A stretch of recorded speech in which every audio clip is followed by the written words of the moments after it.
Hey guys, happy Wednesday. Valerie Hunt, RunRx, Ask Me Anything. And you're also welcome to ask me a question while I'm on because I can see if you ask a question. So today I have two questions and I'm going to answer them both, so they're nice. First question is about fitness. How do I develop my running fitness? And I think basically how can I get myself to run faster or longer? I'm thinking longer or faster. I'll answer about both. And then the second question was, my calves are really sore, what am I doing wrong? Always good questions. So the first question is I'm going to talk about, we have, by the way, if you've never seen it, on our YouTube channel, RunRx, we have a 30-day reboot, and it alternates skill, strength, and self-care. And it really is designed to help you get, one, in the routine of adding skill, strength, and self-care for your running. And then also, of course, to develop your ability to go run longer and faster, if that's the goal. So it's kind of the same idea of developing fitness, but the cool part is, really where you want to get to is like a maintaining a fitness. So someone was saying, when I try to start running, like how you're saying, I feel like I'm tired. I'm getting tired faster, my heart rate's going up. So how long will it take me until that doesn't happen anymore? So one of the things I want to say is this. In the beginning, when you're learning something new, you're going to be thinking about it. You're going to be doing like exaggerated movement because you're learning. It's not yet your natural movement. Then once it's your natural movement, you'll be way more efficient. So ultimately, your heart rate will actually go down about 10%. And even better is that you're going to use muscle elasticity, which saves your muscles from getting tired by like 50%. Like all of these benefits are coming. But you do have to get through the initial challenge of, yes, it's going to feel different. Yes, it's going to feel like harder almost than if I haven't run. And this is really important. So for a lot of people, when they run using like action. So they do things like push off the back, or maybe they reach forward. And so those are actions. However, they don't help your run. So you're getting tired without actually using cardiovascular effort. Because instead you're doing a lot of muscles without really like running faster. Does that make sense? So a lot of people think, well, if I want to run faster, I need to move my arms and legs faster, and I just need to change your thoughts on how you run and how you move your body more efficiently so you can run faster.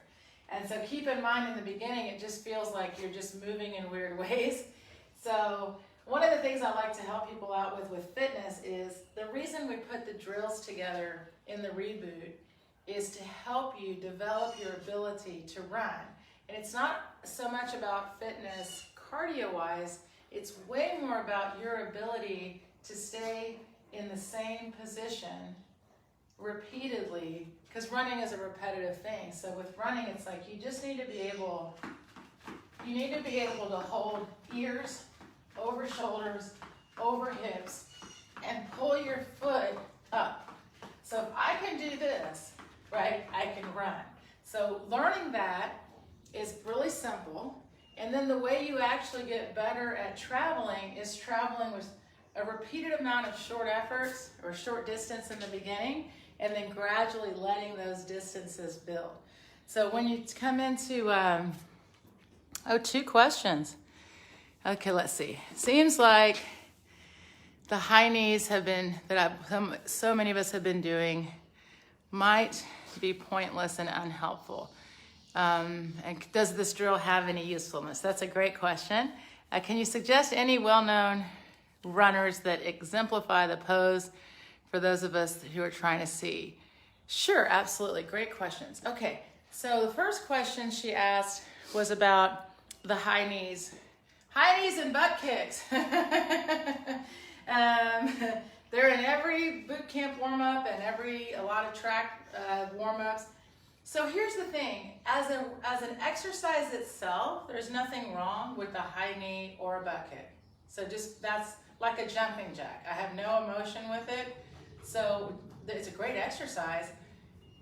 My thing is it going to help me run? So when I'm looking at a movement to specifically help me with my running, I would actually pick a jumping jack, by the way. Those are probably in my, in the 30-day reboot. The challenge with a high knee is I'm learning or telling myself to lift with my hip flexor. And then when I do a butt kick, so high knees, right, high knees. Now I am getting on the ball of my foot, I'm getting some muscle elasticity. Where are my shoulders in relation to my hip? Behind. So when I'm running, where do I want my shoulders? Here. You see, so already it's taking me in the wrong running position. Same thing with a butt kick. So a butt kick is all hamstring, which I say, so is for running. So let me just show you the difference. So a butt kick, I don't know if I can do a butt kick, hold on. Okay, there we go. It's been a while. All right, here I am doing my butt kicks. Okay, so yeah, again, ball of my foot. There's elasticity using my hamstring. Now where are my shoulders? Am I in the running pose? No. Now my shoulders are in front of my hips. So pulling to pose, so what is the running pose? The running pose is also called the figure 4. It's ears, shoulders, hips, lifted ankle in line. So there's your 4 from the hip flexor to the knee, knee to the ankle. So there's my 4, my knee is bent. So this is the figure 4, this is the running pose. So makes no sense as a runner to practice drills that aren't going to help me to be in the best pose that I can be in. So I do pulls. So just keeping in mind also that we learn repetitive movements by practicing repetitive movements. So if I'm repeating all the time the action that I actually want to do while I'm running, it just makes more sense.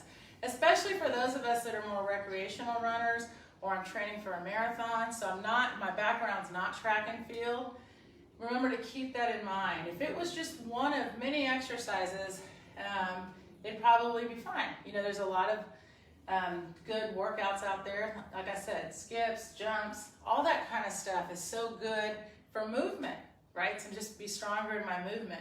However, for me, there's, by the way, no research behind the high knee or the butt kick, meaning it's just been done for so long, people just do it. It's just a warm-up exercise. So they're not, again, they don't have like, this is why we do it. So, but I'm telling you, this is why you practice pulling, and this is really important. There's no other movement than pulling. And so I need to practice that specific movement. So when I'm running, it's just my movement. Now here's the really cool part though, is that your hamstring already knows how to be a hamstring. So we're not trying to, we're telling ourselves more than we're telling the hamstring, because right here's my hamstring. That's what picks the foot up from the floor. See, the hamstring closes the leg. So that's the hamstring's job. So if you kick back, the hamstring cannot do its own job. You took over. Active muscle. If I lift my knee, my hamstring's not even part of it. So then all of a sudden my hip flexor is going to get really fatigued. And when I run, I might start reaching. Okay? So then I'm learning when I'm pulling, one, that my hips stay stable when I run, and I just want my hamstring to do its job. So that's for me why I do the pulls instead of the other two. The other question was, are there some talented runners that do this? Yeah. We love to use right now, Kipchoge would probably be the best person to watch. Eliud Kipchoge, his form is fantastic. Bolt is who I used to just love to watch also. So those are two runners, and you can even go back on my Instagram and they're both on there. You'll find nice gait analysis. Let's see, during Kipchoge's 2:01 marathon, he had a fall angle of 18.4, cadence 184. And it's really, really good. And so for most of us, when people watch him run or watch any of these elites run, we're looking at the movement. Everyone's looking at, are his arms moving or how are his legs moving? When you start to look at the breakdown that it's just very efficient, both of them.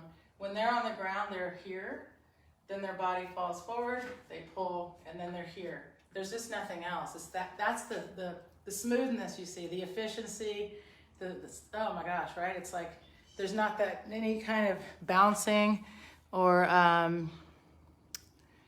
heavy landing. You know, you can tell if you can hear someone coming up next to you, they're landing. When someone just kind of comes by, you don't really hear their feet, pulling.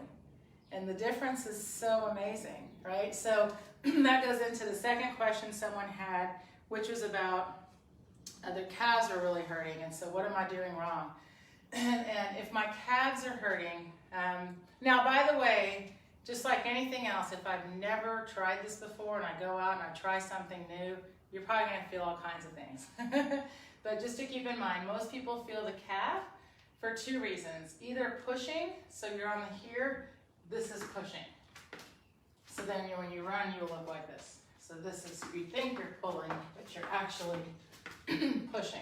So the body's going up and down. That's going to bother the calf. And the other one is, sometimes people try to land on the ball of their foot. So then they do this. They're like looking for the ball of their foot. So this is the challenge I have for you, is you have to run without your eyes worrying about the ground or your feet worrying about the ground. And so obviously, if you could go somewhere like on a little, like maybe your front yard or somewhere where you could just run a few steps with your eyes closed, it's really cool. So you can get to a place where when you're running, instead of trying to get there, you've got to feel your body is free falling and then you're pulling to keep up. So one of the things that happens when our calves hurt or our shins hurt or our hips hurt or anything's hurting, we're just on the ground for too long. So whether like I'm pushing off the back or I'm looking for the ground, all of it's connected to the ground.